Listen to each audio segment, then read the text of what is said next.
A Knife at My Throat, Character Book 2, Unedited, Chapter 2.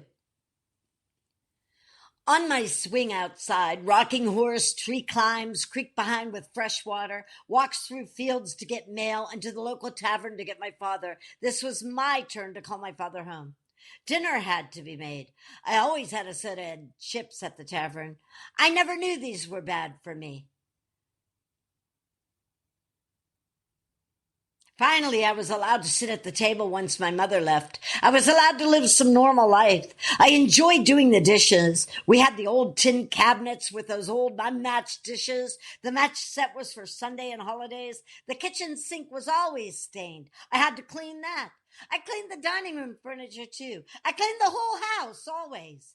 The glasses didn't match either, come to think of it. Nothing matched in this house. The saucers were cracked and chipped. If the dishes, cups, and saucers matched for regular meals, would there have been more harmony in the house?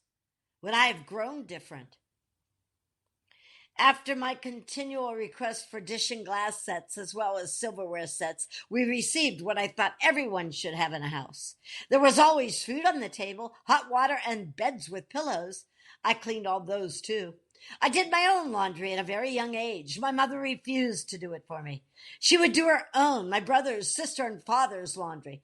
After my mother left, I did all the laundry. Did anyone in my family realize everything my father bought for the house was at my request? He didn't see the need unless I pointed the need out to him. Of course, no one said thank you for helping Dad experience more love and growth. Only Dad said that.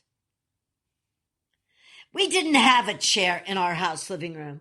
I won a chair at a raffle in my town. Remember, when my mother left the final time, my father had a lot of bills to pay. I used to tell my mother to shut up. She was so lost in her own world and wouldn't come out for anyone in our family. I tried to get her license, get out more and be involved in my life. Forget that memory ever getting me anywhere. My father finally did get caught up, then bought new furniture, added carpet to the wood floors I used to always polish, painted the walls I always cleaned, and added sliding glass windows. To me, were those really sliding glass windows?